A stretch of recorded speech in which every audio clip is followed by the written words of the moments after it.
Hello दोस्तों, welcome to our YouTube channel Bharat ITI job में मैं आकाश कुमार देश के सभी युवा पीढ़ी को सभी इंजीनियरों का मैं इस चैनल पर स्वागत करता हूं। आई होप कि आप लोग स्वस्थ होंगे और अच्छी तरह से प्रिपरेशन कर रहे होंगे बीएचपीसीएल का। ठीक है, बहुत सारे बच्चे कन्फ्यूजन में हो गया होगा कि भाई हम करें तो करें किसका तैयारी। अभी क्या है, क्योंकि अभी जो है कि बीएचपीसीएल आ गई टेंडर इसका। ठीक है, बीएचपीसीएल और आरआरसी का भी डेट अनाउंसमेंट कर दिया। 17 अगस्त से आप लोग का एग्जाम है, तो आप लोग कन्फ्यूजन होंगे। तो आपके ऊपर डिपेंड करता है कि आप किस में इंटरेस्टेड हैं, किसका तैयारी आपका अच्छा है। तो आप लोग का जैसे सर्विस सब सही होता है, ठीक है, थोड़ा मोड़ा का इधर उधर होता है। ठीक है, देखिए आरआरसी में है थोड़ा सा स्ट्रगल ज़्यादा करना पड़ेगा आप लोग को, और बीएचपीसीएल में है कि थोड़ा कम है दौड़ धूप। ठीक है, हाँ, इसमें दौड़ धूप कौन पोस्ट पे है? टेक्नीशियन पे है। टेक्नीशियन मिलेगा तो आपको दौड़ धूप थोड़ा करना पड़ेगा। तो दौड़ धूप करने का मतलब ये नहीं है कि आप लोग को पैदल घूमना है, स्कॉर्पियो पे घूमना होगा। ठीक है, तो आप लोग का मैं क्लास ले रहा हूँ, जैसे कि मैं आप लोग को वीडियो बना के कल डाला हूँ कि टेक्निकल क्लासेस और आपका जो सिलेबस है बीएचपीसीएल का ऑल सिलेबस आप लोग को प्रोवाइड करवाया जाएगा। 500 में मैं आप लोग को बोला हूँ कि 500 में करवाया जाएगा। लेकिन बहुत सारे बच्चे नहीं बोल रहे हैं, सहमत नहीं है इससे। इतना कम फीस में भी आप लोग को मैं बोला कि हिंदी क्लासेस होगा, आप लोग का इंग्लिश क्लासेस होगा, रीजनिंग क्लासेस होगा, आप लोग का टेक्निकल क्लासेस होगा, लाइव क्लासेस होगा, हर चीज़ आपको दिया जाएगा, पीडीएफ सब दिया जाएगा। लेकिन आप लोग नहीं कर रहे हैं। लेकिन जो बच्चा भेज रहा है पैसा, वो डाल रहा है, उसको मैं बोल रहा हूँ आप लोग ऐसे तो ये जनरल क्लास तो होबे करेगा। ये सब जो क्लास जो बच्चा दे रहा है वो अपना प्लीज़ नाम लिख कर और व्हाट्सअप पे ये नंबर 75 42 84 92 99, ठीक है, ये व्हाट्सअप ये फ़ोन पे नंबर है। ठीक है, फ़ोन पे नंबर है, ये फ़ोन पे नंबर है। इस पर आप सेंड कर दीजिएगा। उसके बाद से आप अपना उसका जो ट्रांजेक्शन नंबर वो होता है पे फ़ोन का, वो उसका चाहे पेटीएम से भी आप इसको इस पर भेज सकते हैं आप। ठीक है, उसके बाद से मैं उन लोगों को क्या क्या प्रोवाइड करूँगा आप लोग को मैं बता देता हूँ। आप लोग को स्पेशल जो है, मैं जितना चीज़ से तैयारी किया था, जैसे कंप्यूटर का पीडीएफ, आप लोग का मैथ का हो गया, इंग्लिश का हो गया, टेक्निकल का हो गया, हर चीज़ का पीडीएफ मैं इन लोगों को दूंगा। जो बच्चा पैसा भेज रहा है, जो पैसा भेजा है, उन लोगों को ये सब सुविधा मिलेगी, अलग से मिलेगी। इनको अलग से अलग कैटेगरी में रखा जाएगा, अलग इसका ग्रुप एक तो बनेगा व्हाट्सअप में, और इन लोगों को उस ग्रुप में ऐड किया जाएगा और इन लोगों को अलग फैसिलिटी मिलेगी, जनरल से हटकर फैसिलिटी मिलेगी। हर चीज़ मैं अपना दूंगा।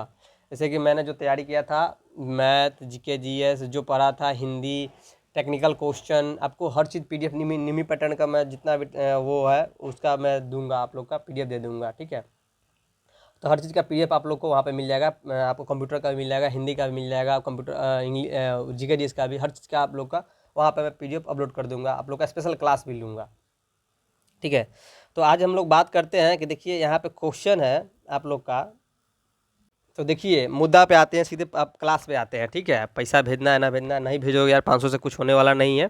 मैं पैसा ये लेने का मकसद यही है कि आप लोग को पैसा लेंगे ना, ये ले रहे हैं, तो मैं कोशिश करूँगा एक टीचर रखने के लिए भी अलग से, मैथ का, रीजनिंग के लिए स्पेशल। ठीक है, और अगर पैसा नहीं बजट हुआ तो मैं क्लास लूँगा ही। ये सब पैसा लेने का मतलब हुआ कि आप लोग ध्यान दोगे, पढ़ोगे ध्यान से कि हाँ पैसा दिए हुए हैं सर को, आप लोग को इतना तो मिल ही रहा है, पीडीएफ ये सब तो मटेरियल आपको मैं दूंगा। अदरवाइज आप लोग को ध्यान में रहेगा कि हाँ सर को 500 रुपये दिए हैं तो उनको पढ़ना भी है, पैसा दिए हैं, जमा किए हैं। ठीक है, जब मैं पढ़ता था भाई तो मैं 1500 2000 रुपया देकर सिर्फ टेक्निकल क्लासेस से रमन सर से मैं क्लास लेकर पढ़ता था। ठीक है, सिर्फ टेक्निकल क्लासेस से लेता था 1500 2000 रुपये जमा कर करके मैं। ठीक है, आप लोगों को मैं 500 में हर चीज़ देने को तैयार हूँ, लेकिन फिर भी बच्चा सब इंटरेस्टेड नहीं है तो कोई बात नहीं, जो इंटरेस्टेड है उन लोगों को मैं अपना हर चीज़ दूंगा। उन लोगों को अलग कैटेगरी में रखा जाएगा उन लोग को। ठीक है, इसका लेने का मकसद यही है कि हमें अमीर बनने के लिए नहीं ले रहे हैं, बस ले रहे हैं आप लोग को, आप लोग ध्यान से पढ़ोगे। ठीक है, नहीं तो कहोगे सर बस फ्री में पढ़ा रहा है, कोई वैल्यू नहीं देता है। जब फ्री में पढ़ाने हर चीज़ मिल जाता है तो उसको वैल्यू नहीं दोगे। आप लोग ध्यान से नहीं पढ़ोगे, कॉन्स्टेंट से नहीं पढ़ोगे, तो आप लोग का सिलेक्शन नहीं हो पाएगा। ठीक है, और कुछ नहीं मकसद है मेरा।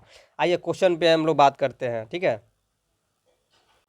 देखिए कोरोना बनने की संभावना अधिक डैश है यहाँ पे के दौरान अधिक होती है, आर्द्र मौसम में या शुष्क मौसम में, सूखी मौसम या शीतलन मौसम में या गर्मी का मौसम में। बताइए, कोरोना, कोरोना ये कोरोना नहीं समझिएगा, कोविड-19 वाला ये कोरोना नहीं है। मैं आप लोगों को बता दे रहा हूँ कोरोना कब पैदा होता है।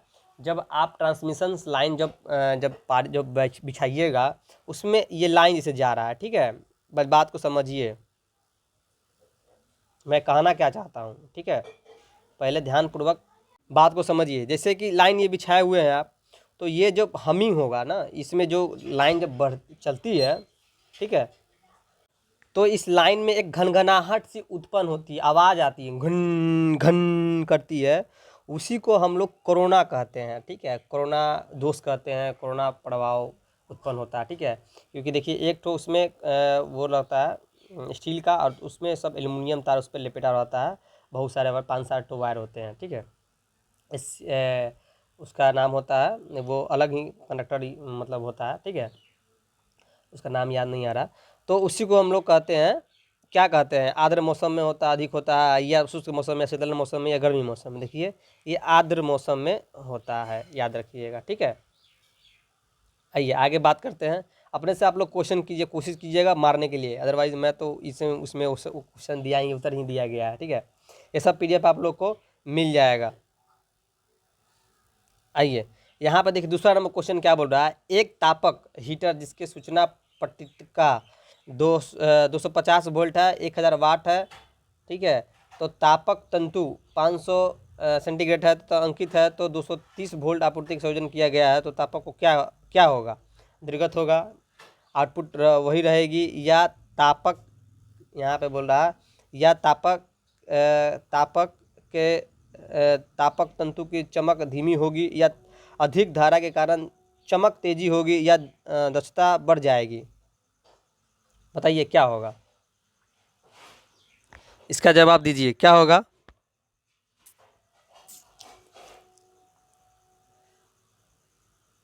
देखिए यहाँ पे निर्गित हो जाएगी, क्या होगा कि यहाँ पे निर्गित, आउटपुट अवशोषित वही रहेगी, ठीक है, ये आपका राइट आंसर हो गया।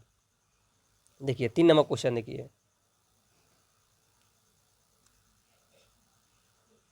3 नंबर क्वेश्चन देखिए क्या बोल रहा है कि शक्ति ट्रांसफार्मर में कोर के निकट वाली वेस्टर्न होती है, क्या होती है, उच्च वोल्टेजता वेस्टर्न होती है, या निम्नलिखित वोल्टेजता वेस्टर्न होती है, या उच्च या निम्न वोल्टेज कोई भी वेस्टर्न हो सकती है, या दोनों प्रकार के वेस्टर्न की सैंडविच के समान एक है। बताइए बताइए क्या होगा, उच्च वोल्टेज वेस्टर्न होगा, या निम्नलिखित वोल्टेज वेस्टर्न होगा, या उच्च वोल्टेज होगा। इसका क्या होगा, आप लोग का निम्नलिखित वोल्टेज वेस्टर्न होगा, ठीक है, ध्यान रखिएगा, देख लीजिए आंसर भी होगा आप लोग का, ठीक है। देखिए यहाँ पे आप लोग का क्वेश्चन ये है, यहाँ देखिए क्वेश्चन, भारतीय विद्युत नियम के अनुसार किसी निम्न अथवा मध्यम वोल्टेज की सिरोपरी लाइन, मतलब कि जो लाइन ऊपर वाला जाता है, सिरोपरी लाइन, सेवा लाइन सहित का कोई चालक सड़क के पार अथवा उसके किसी अंश के लिए मीटर की न्यूनतम ऊंचाई से कम पर स्थापित नहीं किया जाना चाहिए। 4 मतलब 4 मतलब कि 4 मीटर यानी कि 13 फीट, या 4.5 यानी कि 14.7 फीट, या 5 मीटर यानी 164 फीट, या 5.486, बताइए 18 फीट क्या होता है, इसका मान होता है, बताइए इसका क्या मान होगा। ये देखिए 5.486 होता है, ठीक है, ये ध्यान रखिएगा हमेशा आप लोग, ओके। आगे बात करते हैं हम लोग 5 नंबर पे, ठीक है।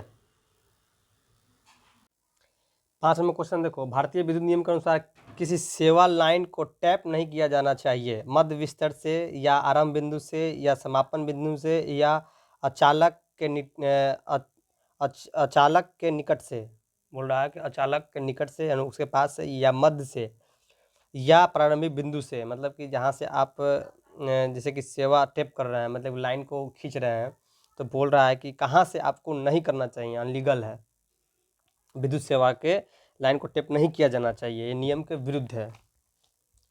बताइए, आरंभ से, जो स्टार्टिंग से आप लाइन ले रहे हैं वहाँ से, या मध्य से, मतलब कि ये बीच से होता है।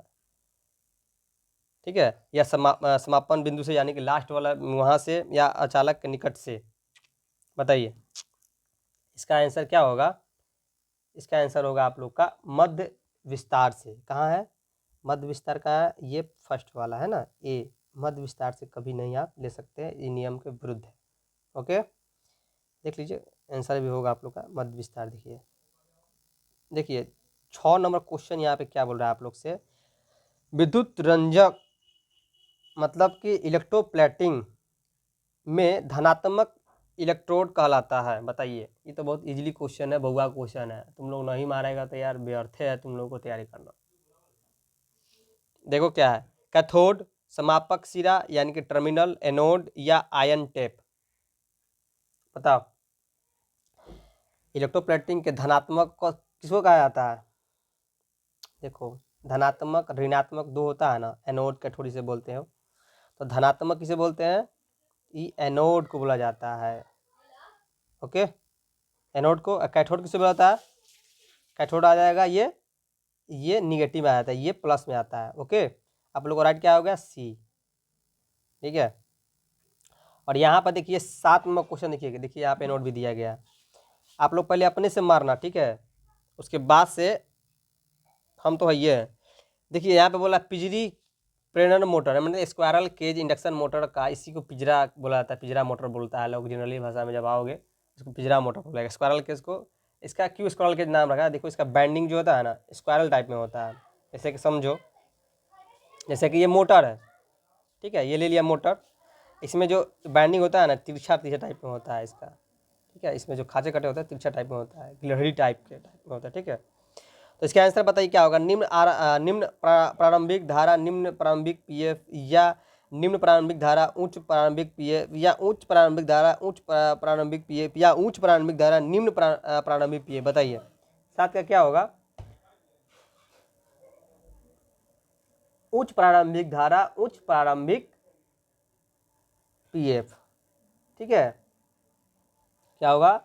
उच्च प्रारंभिक धारा उच्च प्रारंभिक धारा उच्च। देखिए उच्च प्रारंभिक होना चाहिए उच्च। देखिए यहाँ पर कोशिश कीजिए आपको देखने के लिए, यहाँ पे कहाँ दिया गया, आप लोग अपने से मारिएगा पहले। ठीक है, ये ऑप्शन दिया गया लेकिन आप पहले अपने से मारिएगा। उच्च प्रारंभिक धारा उच्च, देखिए यहाँ बोला गया है क्या? इसका निम्नलिखित होता है ना, मोटर का प्रारंभिक बला घूर्ण निम्न में से होता है। बताइए क्या होगा? आपका सी है राइट आंसर। ठीक है, ओके, और यहाँ पे 8 नंबर देखिए क्वेश्चन क्या बोल रहा कि समकालीन सिंक्रोनस मोटर में प्रयोग किए जाने वाले डैम्पर बाइंडिंग का क्या उद्देश्य है? ये देख लीजिए, ऑप्शन भी देख लीजिए, ये चारों ऑप्शन आप लोग को दे रहे हैं। समकालीन को ही बोला जाता है सिंक्रोनस मोटर। ठीक है, इसी को सिंक्रोनस मोटर बोला जाता है। सिंक्रोनस मोटर में प्रयोग किए जाने वाला डैम्पर बाइंडिंग का उद्देश्य क्या है? डैम्पर बाइंडिंग, हम सिंक्रोनस मोटर में डैम्पर बाइंडिंग क्यों करते हैं? ठीक है, तो समकालीन मोटर में फील्ड बाइंडिंग का उद्दीपन प्रदान करना, ये समकालीन मोटर में निरंतर गति को बनाए रखना, या समकालीन मोटर को आरंभ करना, या समकालीन मोटर में रोटेटिंग चुंबकीय फील्ड। बताइए इसका क्या होगा? हम लोग जो बाइंडिंग करते हैं सिंक्रोनस मोटर में डैम्पिंग बाइंडिंग करते हैं, एक अलग से बाइंडिंग करते हैं। जैसे कि समझो, बात को समझो, जैसे कि बाइंडिंग किए हम लोग, ठीक है, ये बाइंडिंग किए, एन एस ये है, एन एस ये है। ठीक है, तो ये बाइंडिंग हम इस पर किए हैं, इस पर किए हैं, इस पर किए हैं। ठीक है, एन एस मान लो यार इसको, ठीक है, ये एन एस मान लो। ठीक, तो बाइंडिंग करते एक अलग से छोटा सा बाइंडिंग हम लोग करते हैं। किस लिए करते हैं? वही पूछ रहा है कि किस लिए करते हैं, बताओ किस लिए करते हैं? अपने से पहले मारो। समकालीन मोटर को आरंभ करना, स्टार्टिंग में इसको आरंभ करना, मतलब कि तुल्यकालिक मोटर को आरंभ करने के लिए हम सिंक्रोनस मोटर में डैम्पिंग बाइंडिंग करते हैं। ये दिमाग में तुम लोग को घुसना चाहिए। ठीक है, एकदम कंठास होना चाहिए।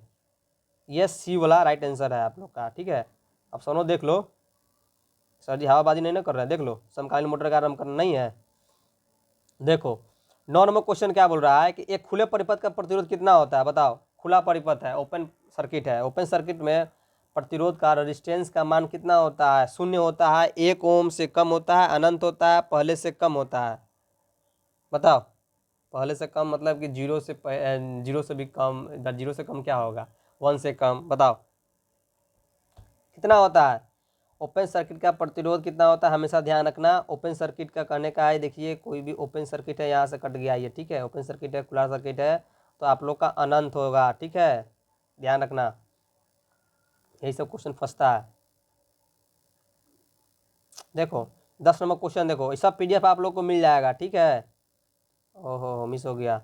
चीटिंग नहीं करना तुम लोग, अपने से पहले कोशिश करना मारने के लिए, पूरा क्वेश्चन अपने से पहले देखो, टच करो, अदरवाइज तो हम ये हैं, ठीक है।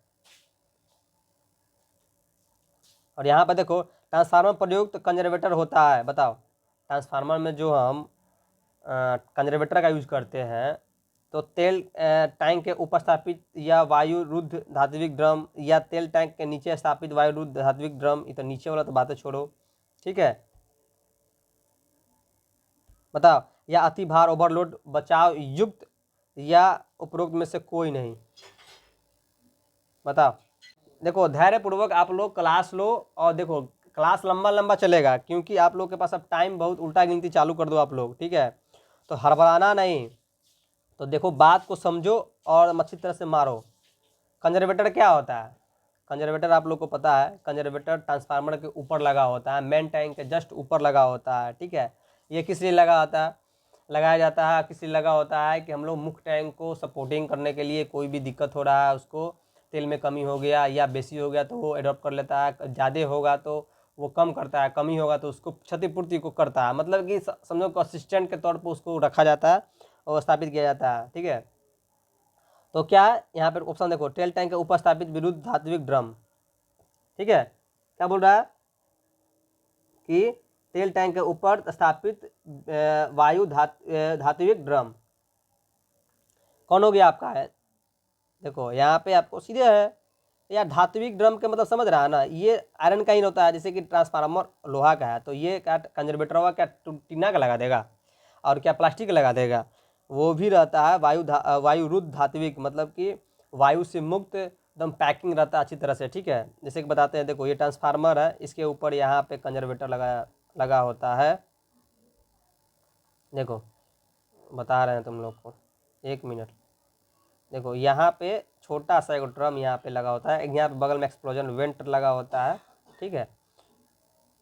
तो आप लोग को क्या मारिएगा, यही तेल टैंक के ऊपर स्थापित वायु रुद्ध धात्विक ड्रम, ठीक है।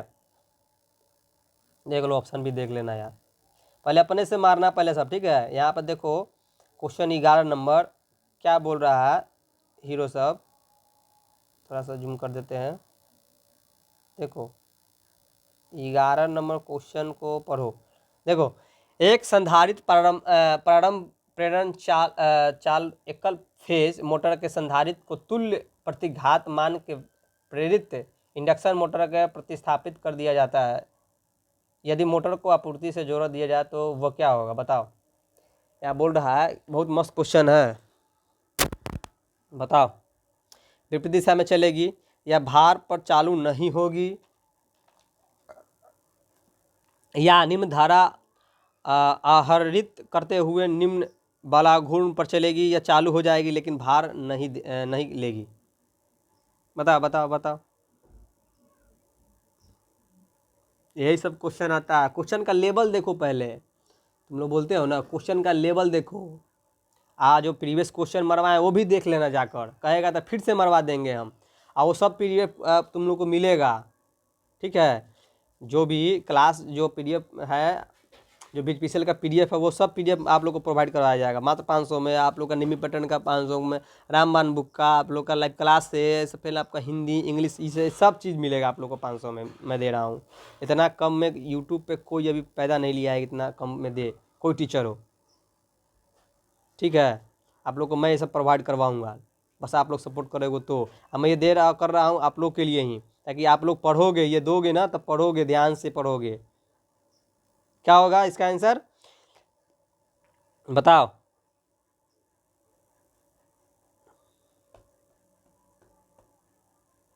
भार पे चालू नहीं होगी, ओके, आप लोग का बी राइट आंसर है। यहाँ पे देखो 12, देखो यहाँ पे क्या बोल रहा है क्वेश्चन, क्वेश्चन देखो क्या बोल रहा है। देखो आप लोग को हाइड कर दिए हैं हम, ठीक ना, ये जो है इसको हाइड किए हैं जान से, ताकि आप लोग देख तो लेवे की हो, कोई बात नहीं। देखो जान लो, एक 66 किलो ट्रांसमिशन लाइन के लिए प्रयुक्त हुए डिस्क इंसुलेटर की संख्या क्या है।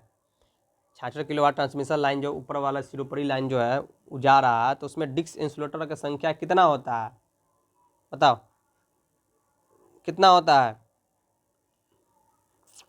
एगो डिस्क कितना होता है, ये देखो डिस्क इंसुलेटर कैसा होता है, ये इससे इससे लटका होता है, ठीक है, इसी को होता है। ये डिस्क कितना का होता है, 11 kV का होता है, ये ध्यान में रखना, ठीक है।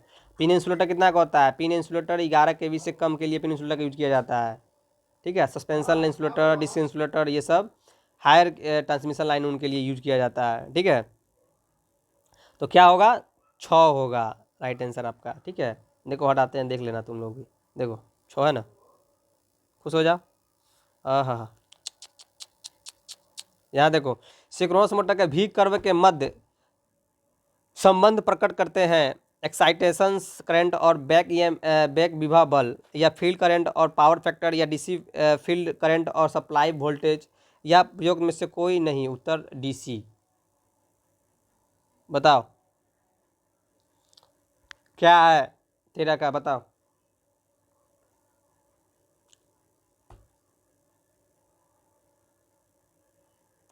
क्या होगा, इसका जवाब दो।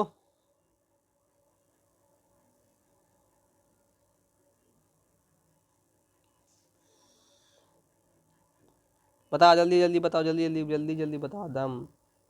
इसका क्या होगा आंसर, आप लोग का सी होगा, डीसी फील्ड करंट और सप्लाई वोल्टेज, जो कि supply field current supply voltage, यही आप लोग का आंसर होगा, ठीक है। 14 नंबर देखो, 14 नंबर में आओ, 14 नंबर देखो क्या बोल रहा है। एक नए थर्मोस्टेट का प्रतिरोध होना चाहिए, बताओ एक नए थर्मोस्टेट जो है उसका प्रतिरोध कितना होता है। थर्मोस्टेट के स्विच का उपयोग हम कहाँ करते हैं, किटकैट, यहाँ पे जैसे कि प्रेस प्रेस में ना थर्मोस्टेट का ही स्विच हम लोग प्रयोग करते हैं, ऑटो कट होता है, ठीक है, ज़्यादा हीट हो जाएगा तो वो कट जाएगा अपने आप ऑटोमेटिकली, तो वही प्रेस में हम लोग यूज करते हैं थर्मोस्टेट, ठीक है। तो इसका कितना होता है पता, प्रतिरोध का मान कितना, शून्य अथवा केवल कुछ ओम, या किलो ओम में, या अनंत में, या मेगा ओम में, बताओ कितना में होता है, किलो ओम में होता है। ध्यान रखना, हमेशा याद रखना, थर्मोस्टेट का प्रतिरोध कितना होता है, किलो ओम में ही होता है, ठीक। देखो किलो ओम में होगा, देखो 15 नंबर क्वेश्चन देखो, यहाँ पे क्या पूछ रहा है। हथौड़े का आकार किसके किसके विपरीत द्वारा दिया जाता है, पिन की लंबाई, फेस की व्यास, या हथौड़े की बार, या हैंड की ऊंचाई, बताओ किसके द्वारा विवरण द्वारा दिया जाता है। विवरण किसके द्वारा किया जाता है, आकार का विवरण किसके द्वारा किया जाता है, इसके भार पे हम लोग विवरण करते हैं, ठीक है, भार पे ही, ये वाला भार जो होता है से हथौड़ा है, ठीक है। तो ये भार जो है ना, ये वाला, इसके ऊपर हम लोग विवरण करते हैं, ओके। 16 नंबर क्वेश्चन देखो, 50 क्वेश्चन है, आप लोग को एकदम धैर्य पूर्ण रहो, 50 के 50 आज मारो, चाहे 1 घंटा लगे चाहे 2 घंटा लगे। देखो यहाँ पे क्वेश्चन देखो क्या है, अच्छी तरह से बोल रहा है कि यहाँ पे देखो बोल रहा है कि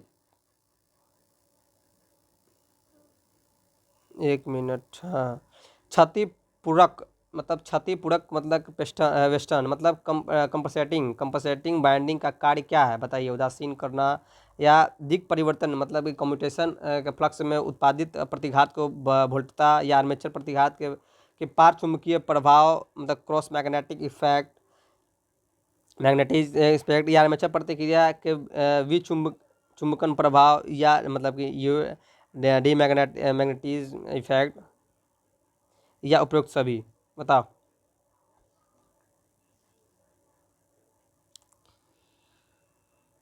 क्या होगा। इसका होगा आर्मेचर प्रतिक्रिया के विचुंबकन प्रभाव, डी मैग्नेटिज्म इफेक्ट आप लोग का राइट होगा। ठीक है, 16 का। 17 नंबर देखो यहाँ पर भी दिया हुआ है, आंसर बगले में दिया हुआ है। ये ऐसा पीडीएफ है, आप लोग को सब प्रोवाइड हो जाएगा, आप लोग को टेंशन मत लो। बस भेजो व्हाट्सएप पे और अपना वो शॉर्ट स्क्रीन भेज देना। ठीक ना, पैसा का वो जो होता है ना वो नंबर, तो क्योंकि वो सब लिखते हैं हम, आपके लिए स्पेशल डायरी बना रहे हैं। देखो डीसी मशीन का कंड्यूस ईएमएफ किसके समानुपाती है? केवल फील्ड फ्लक्स का आर्मेचर की गति से, या कितने कंडक्टर हैं, या इनमें से सभी? डीसी आर्मेचर का इंड्यूज ईएमएफ किसके समानुपाती होता है? बताओ किसके समानुपाती है, ऐसे बताओ, बताओ बताओ। इनमें से सभी क्वेश्चन तो तुम लोग देखिए लिया है। दाम ईमानदारी तो तुम लोग में है नहीं, घोर के पी गए हो। देखो 18 नंबर क्वेश्चन देखो, एक उभरे ध्रुव प्रत्यावर्तक के 12 ध्रुव हैं, एक घूर्णन में विभव बल के चक्रों साइकिल की संख्या होगी, बताओ कितना होगी? 2, 4, 6, 8, बताओ। 12 ध्रुव है तो इसका 6 हो जाएगा। ठीक है, 19 नंबर देखो, देखो यहाँ पर 6 भी दिया है, बगले में आंसर दे रहे हैं। बहुत अच्छा ये पीडीएफ है। देखो ओफ,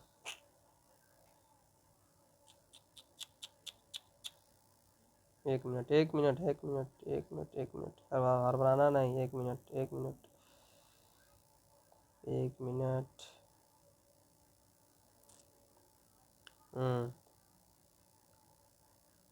देखो यदि डीसी मोटर के विरोधी विभव बल बैक ईएमएफ अनुपस्थिति हो तो क्या होगा? मोटर अति तीव्र घूर्णन गति पर चलेगी, या मोटर गति निम्नलिखित घूर्णन गति पर चलेगी, या मोटर जल जाएगी, या मोटर चलेगी ही नहीं? बताओ। यदि डीसी मोटर के विरोधी विभव बल बैक ईएमएफ अनुपस्थिति है, मतलब बैक ईएमएफ की उत्पत्ति नहीं है उस मोटर में, तो क्या होगा? मोटर विरोधी विभव बल नहीं होगा, उत्पन्न नहीं होगा, तो मोटर क्या हो जाएगी? जल जाएगी। डीसी मोटर में ये सिर्फ लागू होता है, मोटर जल जाएगी। ठीक, 20 नंबर क्वेश्चन देखो, बिजली घरों में किस भंडारण बैटरी का सामान्यतः प्रयोग किया जाता है? ये बहुत इजीली क्वेश्चन है, आप लोग मार दोगे। ठीक है, किसका प्रयोग किया जाता है? निकल कैडमियम बैटरी, या जिंक कार्बन बैटरी, या लेड अम्ल बैटरी, या प्रयोग में सभी? ये लेड वाला राइट है। ठीक है, आइए 21 नंबर देखिए, एकदम धैर्यपूर्वक। किस प्रकार के लूपिंग विधि वायरिंग करने में कम तार का प्रयोग किया जाता है? देखिए बहुत ही बेहतरीन क्वेश्चन है, डायरेक्ट टू डायरेक्ट बात कर रहा है ये, डायरेक्ट ये सब क्वेश्चन बीच विषय में आएगा, हम बता देते हैं। ये सब क्वेश्चन ही आता है, इसी टाइप के क्वेश्चन आते हैं। प्रीवियस क्वेश्चन सोल्व करके देख लेना आप लोग, जाके मेरा वीडियो में जाकर प्ले लिस्ट में बना आप लोग को सोल्व करवाए ही, आप लोग देखे होंगे, देख लीजिएगा जाकर। किस प्रकार के लूपिंग विधि वायरिंग के में कम तार का प्रयोग करती है? स्विच एम सीलिंग रोज में से लूप बाहर निकलना, या स्विच को लूप बाहर निकालना, या 3 प्लेट वाली सीलिंग रोज से लूप बाहर निकलना, या जंक्शन बॉक्स से लूप बाहर निकालना? बताओ बताओ इसका क्या होगा आंसर, बताओ। स्विच व सीलिंग रोज के लूप बाहर निकालना, या स्विच को लूप बाहर निकालना, या 3 प्लेट वाली सीलिंग रोज से लूप बाहर निकालना? बताओ किस वायरिंग में कम तार का उपयोग होता है, करती है? देखो क्वेश्चन कैसा टाइप में है, तो आप लोग क्या मारोगे? 3 प्लेट वाली सीलिंग रोज से बाहर तार निकालना, ये आपका राइट आंसर है। ठीक, और चलो अब 22 नंबर पे हम लोग चलते हैं। 22 नंबर क्वेश्चन क्या पूछ रहा है हम लोग से, देखिए किसी लकड़ी के लट्ठे को चिकना करने के लिए आप किस प्रकार की रेती का चुनाव करेंगे? रफ रेती, रास्ट कट रेती, या बास्टर्ड रेती, या सिंगल कट रेती? बताइए, रेती बहुत सारे प्रकार के होते हैं, बताइए कौन सा हम लोग रेती का यूज करेंगे? ये कौन सा, रास्प कट रेती कहाँ पे है, ये ध्यान रखिएगा, रास्प कट रेती, यही आप लोग का सही होगा। ठीक, 23 नंबर क्वेश्चन देखिए क्या बोल रहा है। निम्नलिखित में से किस प्रकार के एम्पलीफायर के द्वारा शोर को अच्छे से रोकना प्रदान किया जाता है। श्रेणी ए एम्पलीफायर, श्रेणी B amplifier, push pull amplifier या डायरेक्ट कपल्ड एम्पलीफायर। ये सब कब पढ़िएगा, ये जब पढ़िएगा आप एम्पलीफायर कब, जब फोर्थ सेमेस्टर में आप लोग ये सब पढ़े होंगे। एम्पलीफायर क्या होता है, ट्रांजिस्टर क्या होता है, डायोड क्या होता है, बीजेटी क्या होता है, एफईटी क्या होता है, मॉसफेट क्या होता है। ठीक है, जो सिग्नल पावर सिस्टम पढ़िएगा ये सब तो आप लोग को समझ में आएगा। सिग्नल पढ़िएगा तब ये सब आएगा आप लोग को। तो क्या होगा इसका, एम्पलीफायर द्वारा शोर को अच्छे से रोकना प्रदान करना, मतलब प्रदान किया जाता है। बताइए श्रेणी ए वाला में या सी वाला में या पुश पुल एम्पलीफायर में या डायरेक्ट पल्स एम्पलीफायर में, बताइए। पुश पुल एम्पलीफायर, इसी में द्वारा हम लोग, हाँ इसी के द्वारा होगा डायरेक्ट। हाँ, पुश पुल एम्पलीफायर, ये इसी में अच्छे से शोर को रोका जा सकता है। ठीक है, ये एम्पलीफायर का हम लोग यूज कर इस सर्किट का यूज करके हम शोर को अच्छी तरह से रोक सकते, अच्छे से रोक सकते हैं हम। देखिए आंसर भी दिया ही गया है, हम भी कंफ्यूज थे। देखिए 24 नंबर क्वेश्चन क्या बोल रहा है कि एक अलग से उद्दीपित डीसी जनरेटर का फील्ड किस से जुड़ा होता है। एक अलग से उद्दीपित डीसी जनरेटर का फील्ड किससे जुड़ा होता है। आर्मेचर के साथ एक सीरीज में, आर्मेचर के आर पार, बाहरी सप्लाई सोर्स से या उपरोक्त में से कोई नहीं। बताइए, बाहरी सप्लाई सोर्स से कहाँ गया, बाहरी सप्लाई सोर्स से, इसी से रहिएगा आप लोग। ठीक है, बाहरी सप्लाई सोर्स से जुड़ा होता है। जैसे मोटर का फील्ड, उद्दीपित डीसी जनरेटर का फील्ड किससे जुड़ा होता है, बाहरी सप्लाई के सोर्स से। ठीक, हम जनरल क्वेश्चन है ये सब। तो आइए हम लोग बात करते हैं 25 नंबर क्वेश्चन। अभी 25 तो और बाकी है, अभी कितना टाइम हो गया, 32 हो गया। देखिए क्वेश्चन देखिए, कैपेसिटर में होते हैं दो, क्या होते हैं, इंसुलेटर पराविद्युत डाइलेक्ट्रिक द्वारा पृथक, या कंडक्टर्स एक इंसुलेटर द्वारा पृथक, या सिरेमिक प्लेट्स और एक माइका डिस्क, या सिल्वर कोटेड इंसुलेटर। बताइए क्या होता है। ये होता है कंडक्टर एक इंसुलेटर द्वारा पृथक। ओके, 25 नंबर ओके हो गया। 26 नंबर क्वेश्चन देखिए क्या है। यहाँ पे क्वेश्चन बोल रहा है कि हाई वोल्टेज ट्रांसमिशन लाइन में सबसे शीर्ष कंडक्टर होता है। बताइए, जो हम लोग हाई वोल्टेज जो लाइन ले जाते हैं हम लोग, तो यहाँ पे ये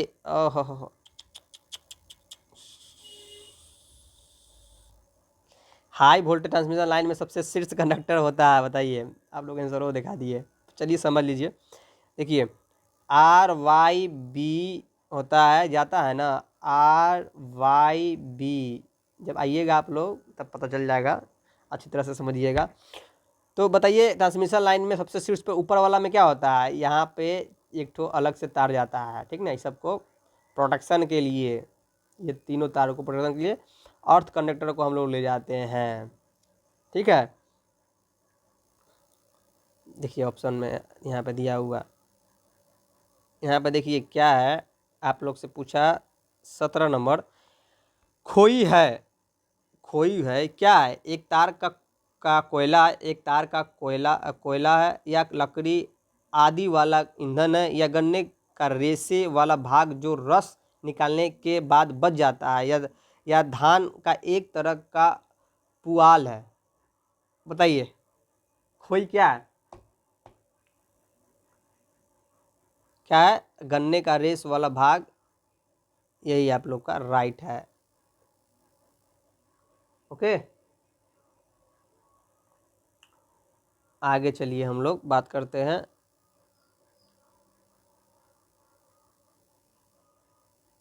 28 नंबर। हाँ क्वेश्चन देखिए, बहुत ही बेहतरीन और एकदम मज़ेदार क्वेश्चन है ये सब। एक संधारित्र प्रारंभिक एकल फेज मोटर का शक्ति गुणांक पीएफ सामान्यतः होगा। बताइए 0.1 अग्रगामी या 0.8 पश्चगामी या इकाई, मतलब यूनिटी इसी को बोलता है, यूनिट या यूनिटी इसी को बुलाता है, ठीक है। इनमें से या कोई नहीं। पश्चगामी मतलब हो गया पिछले से, पिछला। अग्रगामी मतलब आगे, ठीक है। इसी को लैगिंग लीडिंग कहा जाता है। बताओ क्या होगा। 0.8 एक संधारित्र प्रारंभ एकल फेज मोटर का शक्ति गुणांक पीएफ कितना होता है, 0.8 पश्चगामी होता है, अग्रगामी नहीं मारेगा, ठीक है, पश्चगामी। 29 नंबर क्वेश्चन देखो कि प्रेरण प्रकार का एकल फेज ऊर्जा मापी होता है, 1 एम्पियर घंटा मापी, 1 वास्तविक वोल्ट घंटा मापी, ये 1 वाट मापी, या उपरोक्त में से कोई नहीं। इंडक्शन मोटर एक सिंगल फेज जो मोटर है, ठीक है, इंडक्शन मोटर है, तो फेज ऊर्जा मापी होता है। बताओ बताओ बताओ। 1 वास्तविक वोल्ट घंटा मापी, ये आप लोग का राइट आंसर है। ओके। 29 नंबर हो गया। 30 नंबर देखो क्या पूछ रहा है तुमसे। एक ब्लॉगिंग दोलित्र ऑसिलेटर होता है, ब्लॉगिंग ऑसिलेटर होता है, क्या होता है, ज्या तरंग दोलित्र या वर्गाकार तरंग दोलित्र या आराधत तरंग दोलित्र, या उपरोक्त में से कोई नहीं। इसका हमें जवाब चाहिए, जवाब बताओ क्या होता है। आराधत तरंग दोलित्र ये है, होता है। ओके। आओ 31 नंबर क्वेश्चन देखो।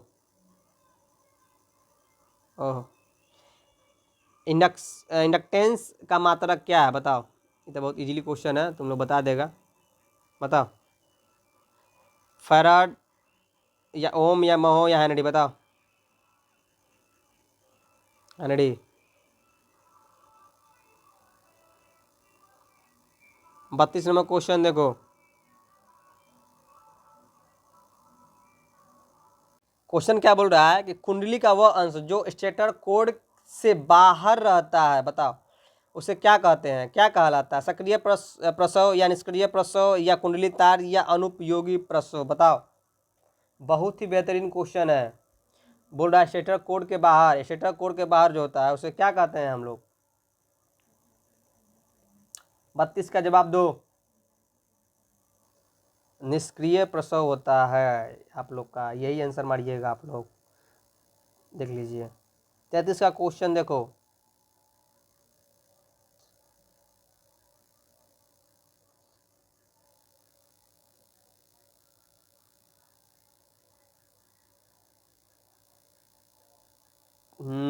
अब आया दिक परिवर्तक, इसी को बोला था कम्यूटेशंस। कम्यूटेशंस प्रक्रिया को सुधारने के लिए प्रयोग किए जा सकने वाली विधि है, बताइए। कम्यूटेशन समझते हैं कि नहीं, कम्यूटेशन समझते हैं कि नहीं। देखिए वो कम्यूटेटर होता है जो ये खंदा खंदा खंदा खंदा खंदा खंदा बना होता है, डीसी मोटर में लगा होता है, इसी के द्वारा से डीसी हम सप्लाई बाहर लेते हैं, ठीक है। इसमें सेरामिक जो है इंसुलेटर बीच में खंदा लगाता है, इसमें भरा होता है, और कम्यूटेशन इसमें फिसलता है जो ना, इसी को हम लोग कम्यूटेशंस कहते हैं, ठीक है।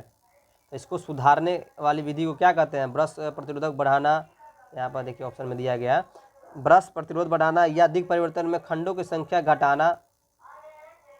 यहाँ पर देखो क्वेश्चन क्या बोल रहा है, कम्यूटेशन प्रक्रिया को सुधारने के लिए प्रयोग की जाने सकने वाली विधि, प्रयोग की जाने वाली विधि, प्रयोग जा सकने वाली विधि जो भी हो, ब्रश प्रतिरोधक ब्रश जो होता है, जो ऊपर से हम लोग ब्रश कार्बन ब्रश लगाते हैं, बोल रहा है कि ब्रश प्रतिरोध बढ़ाना, उसका प्रतिरोध जो ब्रश हम लोग यूज करते हैं उसका प्रतिरोध बढ़ाना, या दिक परिवर्तन के खंडों की संख्या घटाना, इसके लिए आर्मेचर कुंडली के लपेटों की संख्या को घटाना, मतलब कि कम्यूटेटर दिक परिवर्तन जो कम्यूटेटर खंड जो बना हुआ है उसको घटाना, या आर्मेचर कुंडली जो हम लोग कर रहे हैं लपेटे जो टर्न संख्या जो बढ़ा रहे हैं हम लोग, आर्मेचर बाइंडिंग जो किए हैं उसको घटाना, या दिक परिवर्तन प्रभाव के अंतर लघु परिपथ के हुई कुंडली में विपरीत स्वभाव का विभव बल पैदा कर प्रतिघाती वोल्टता को उदासीन करना, या उपरोक्त में से कोई नहीं, बताओ। इसमें से कोई नहीं है बाबू, ठीक है, देख लो कोई नहीं है, बोले ना। देखो 34 नंबर क्वेश्चन देखो क्या बोल रहा है कि किस तरह का प्रदीपन है किस तरह सतह सॉरी किस सतह का प्रदीपन है स्रोत से इसकी दूरी के प्रत्यक्ष समानुपाती, स्रोत से इसकी दूरी के व्यक्त अनुपाती। हाँ, इसका जवाब दो। किस सतह का प्रदीपन है स्रोत की इसकी दूरी के प्रत्यक्ष समानुपाती, या स्रोत के इसकी दूरी के व्यक्त समानुपाती, या स्रोत से इसकी दूरी के वर्ग का प्रत्यक्ष समानुपाती, या स्रोत से इसकी दूरी के वर्ग का व्यक्त कर्मानुपाती। बताओ, सबका दिया हुआ है यहाँ पे, इसका जवाब दो हमको, जवाब दो, जवाब दो। पूजा कुमारी, गुंजन कुमारी, जवाब दो। विकास कुमार, बताओ। बबलू कुमार, सभी लोग जवाब दे। इस सभी क्वेश्चन का जवाब हमें चाहिए। क्या होगा? स्रोत से इसकी दूरी के वर्ग का व्यक्त कर्मानुपाती, यही आप लोग मारिएगा। ओके, लोग का डी राइट आंसर है। 35 नंबर देखिए, क्वेश्चन क्या पूछ रहा है आपसे। किस सतह के किसी बिंदु पर प्रदीपन उस सतह के प्रति इकाई क्षेत्रफल से ज्योति फ्लक्स का एवं इसकी इकाई है? बताइए। लक्स, ल्यूमेन, कैंडिला, वाट। बताइए। पूछ रहा है ज्योति फ्लक्स का इसकी इकाई क्या है? आप लोग को ये पता होना चाहिए। बताइए, बताइए।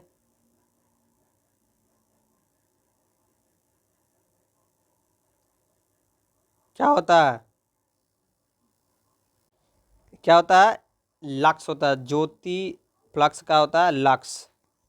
ओके, 35 नंबर तो हो गया। 36 नंबर पे हम लोग बात करेंगे। ये आ गया बाबू, बताओ।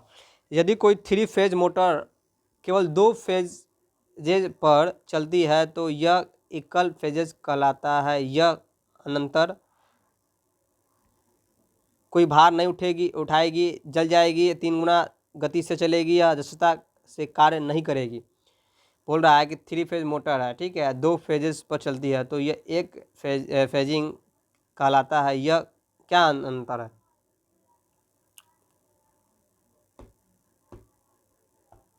बताओ, बताओ। क्या होगा? ये जल जाएगी। तुम ध्यान में रखना बाबू ये सब क्वेश्चन, ठीक। 3 फेज मोटर है, 2 फेजेस पर चल रही है तो ये एकल फेजेस क्या कहलाती है? अनंतर क्या होता है? जल जाएगी। 37 नंबर क्वेश्चन देखो।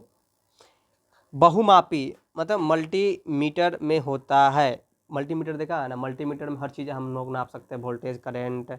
वो रेटिंग वाला होता है, 500 वोल्टेज तक हम लोग उसका यूज कर सकते हैं, ठीक है। तो वोल्ट, करंट, उसमें हम ट्रांजिस्टर उनिस्टर जो पिन डायोड वोड सबका टेस्टिंग कर सकते हैं हम लोग। रेजिस्टेंस सब चीज़ टेस्ट करते हैं, कंटिन्यूटी टेस्ट करते हैं। तो मल्टीमीटर का यूज हम लोग पूछ रहा है कि बहुमापी में होता है क्या? Voltmeter, ammeter, voltmeter, ammeter, voltmeter, ammeter, ammeter, उपरोक्त में से कोई नहीं।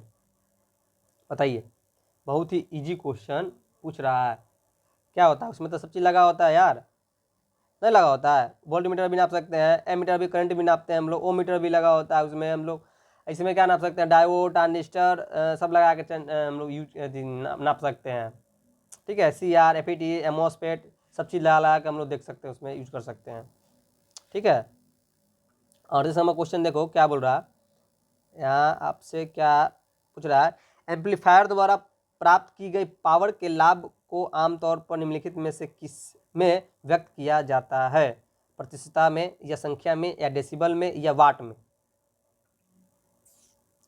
एम्पलीफायर द्वारा प्राप्त की गई पावर के लाभ को आमतौर पर निम्नलिखित में से किस में व्यक्त किया जाता है, किया जा सकता है या किया जाता है? बताओ। किसमें? डेसिबल में। ध्यान रखना, डीबी डेसिबल, ध्वनि की मात्रा क्या है? वही है, वही ध्यान रखना। 39 नंबर देखो क्या बोल रहा है। डीसी मोटर में सिंप्लेक्स लैप वाउंड आर्मेचर कितने समांतर पथ पर 6 पोल में है? बताओ। क्या बोला है? ध्यान देखना, समानांतर बोला, समांतर पथ, ये बाबू ध्यान में रखना। लेफ्ट यहाँ ये बात ध्यान रखना, लेफ्ट बाउंड बोला है और यहाँ पे बोला समांतर पोल में, ठीक है। तो क्या हो जाएगा, 6 हो जाएगा आप लोग का। देख लो, झूठ नहीं बोलते हैं।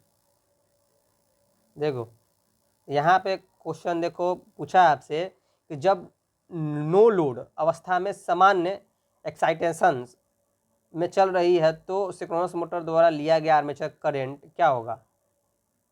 बैक विभव बल, बैक ईएमएफ का संचालन एक छोटे कोण द्वारा करता है, बड़ा होता है, उपरोक्त वोल्टेज लैग धीमा करता है, एक छोटा कोण पर परिणामी वोल्टेज ई को 90 डिग्री से लैग करता है।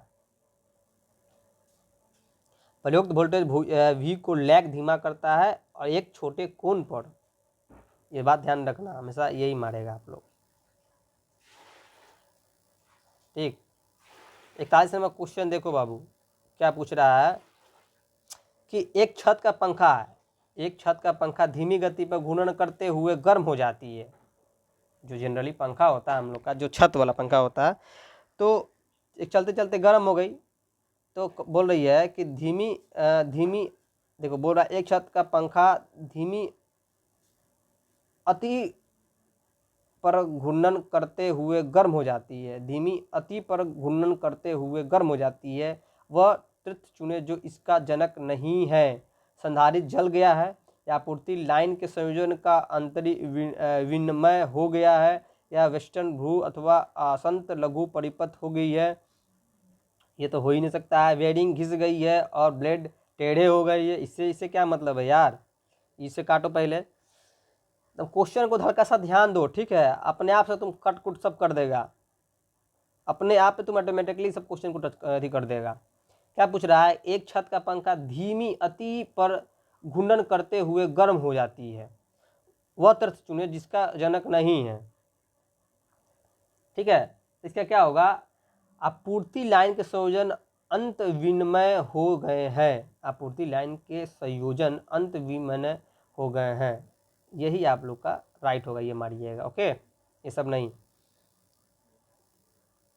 42 नंबर क्वेश्चन देखो क्या बोल रहा है कि चुंबकीय बल रेखाओं चुंबक को बाहर चलती हुई प्रतीत होती है, उत्तर से दक्षिण, दक्षिण से उत्तर, ऋण से धन या दोनों दिशाओं में। बताओ, बहुत इजी क्वेश्चन है। क्या होता है, किसे चलती है, चुंबकीय बल रेखाएं चुंबक को बाहरी चलती हुई प्रतीत होती है, उत्तर से दक्षिण, ओके। आओ बात करते हैं 43 नंबर पे, लगभग 55-60 मिनट का वीडियो हो ही जाएगा, एकदम पढ़ो, ऐसा ही है, घबराना नहीं। स्टार्टर को ऑन करते ही उसका चुंबकीय कनेक्टर अत्यधिक कंपन करता है, संभावित दोष क्या है, फॉल्ट क्या है। मतलब बोल रहा है स्टार्टर को ऑन करते हैं, स्टार्टर को तुम ऑन किया, सपोज डैट ये स्टार्टर है, ठीक, तो तुम ऑन किया, यहाँ पे बटन होता है ना, रेड वाला, हरा वाला, ठीक है, और यहाँ पे वोल्ट मीटर लगा होता है, वोल्टेज बताता है, ठीक है।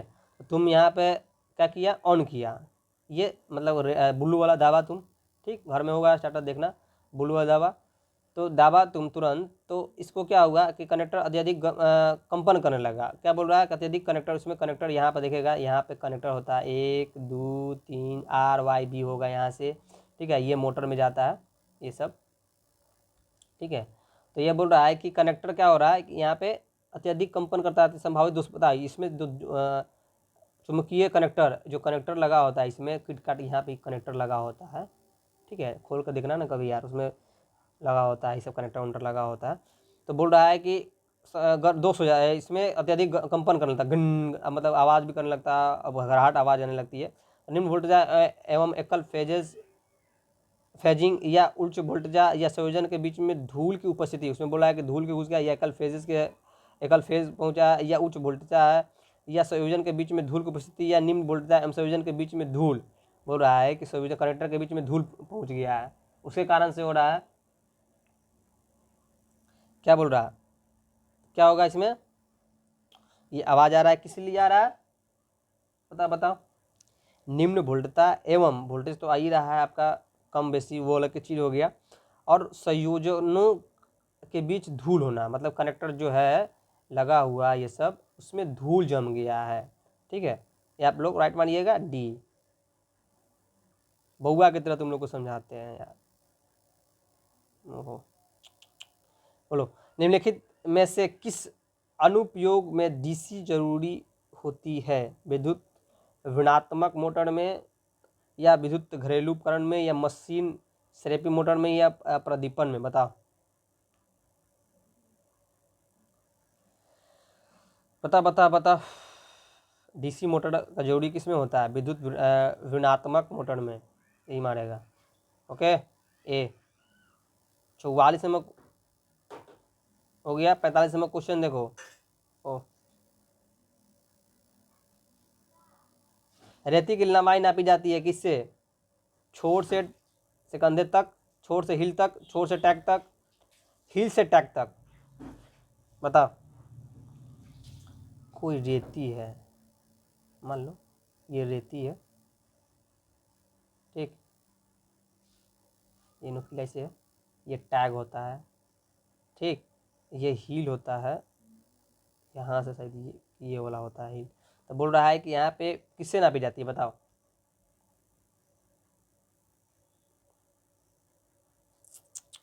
एकदम इजीली क्वेश्चन, बताओ, देख भी लिया तुम लोग, छोर से हील तक। 40 नंबर क्वेश्चन देखो। सिंक्रोनस मोटर का संचालन निम्नलिखित में से किस पर किया जाता है या जा सकता है, बताओ। केवल लैगिंग पावर फैक्टर पे, या केवल लीडिंग पावर फैक्टर पे, केवल यूनिटी पावर फैक्टर पे, या दोनों पे, केवल लीडिंग लैडिंग और यूनिट दोनों पे, तीनों पे, यूनिटी पावर फैक्टर सब पे।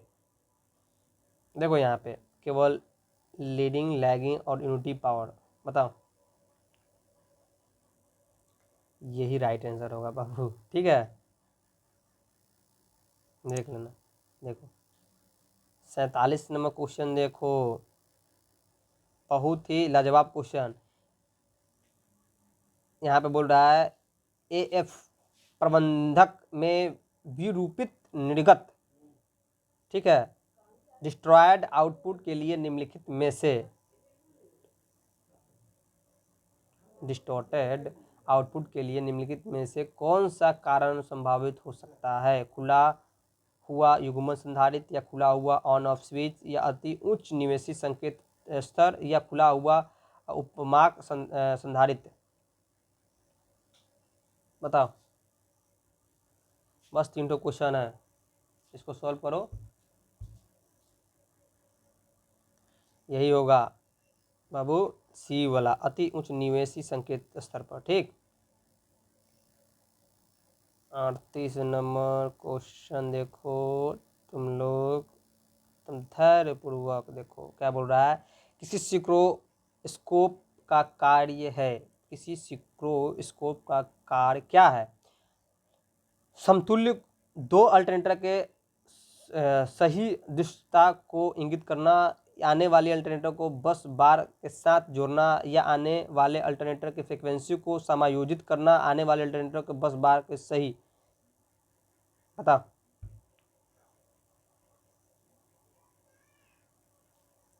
क्या होगा, यहाँ पे देखो पहले क्या बोला है, समतुल्य दो अल्टरनेटर के सही दृश्यता को इंगित करना, यही आप लोग का राइट आंसर है। क्या मारेगा, ये आपका राइट आंसर है, ये वाला, ओके। चलो 49 नंबर बाबू बताओ तो, देखो यहाँ पर भी देख लेना, आंसर भी देख लेना आप लोग। 49 नंबर देखो, हो सकता है आज मैं झूठ बोल दूँ। किसी कैपेसिटर का कैपेसिटेंस के द्वारा प्रभावित नहीं होता है, किसी कैपेसिटर का कैपेसिटेंस किसके द्वारा प्रभावित नहीं होता है, प्लेट की मोटाई दे, प्लेट की क्षेत्रफल, प्लेट की पृथकता, पारा विद्युत की प्रकृति, बताओ। प्लेट की मोटाई मारेगा। क्या समय क्वेश्चन देखो, उदा उदीदीप्त उदीदीप्त उदीदीप्त दीप उदीदीप्त दीप्त की तुलना में पूर्व तप्त प्रतिदीप्त दीप का लाभ यह है कि, बाप रे बाप, क्वेश्चन है, देख रहा है कितना हायर लेवल में क्वेश्चन है। बताओ, उदीप्त दीप्त की तुलना में पूर्व तप्त प्रतिदीप्त दीप का लाभ क्या, लाभ यही है कि यह तीव्रता गति से प्रतिदीप्त पैदा करती है, यह प्रति वाट में प्रतिदीप्त पैदा करती है, यह सामान्यतः दीर्घ आयु वाली होती है, यह तापन एवं प्रकाश उत्पन्न दोनों कार्य के, बताओ क्या होता है, क्या मारेगा, बताओ बताओ बताओ। यह सामान्य दीर्घ आयु वाली होती है। ओके, लास्ट क्वेश्चन है। अब आप लोग आराम करो और नेक्स्ट वीडियो आप लोग को शाम तक मैं कोशिश करता हूँ आप लोग का हिंदी का या इंग्लिश का या कंप्यूटर का क्लास लूँ, ठीक है। तो हमारे साथ जुड़े रहने के लिए थैंक यू सो मच। जय हिंद, जय भारत, जय बिहार। आपका दिन शुभ हो, ऐसे ही पढ़ते रहो, आगे बढ़ो और सिलेक्शंस लो, अपने माँ बाप का नाम रोशन करो, कुछ ना कुछ मेरा भी नाम ही रोशन होगा, ठीक है। आप लोग का ये क्या है, ये सी वाला होगा, ठीक।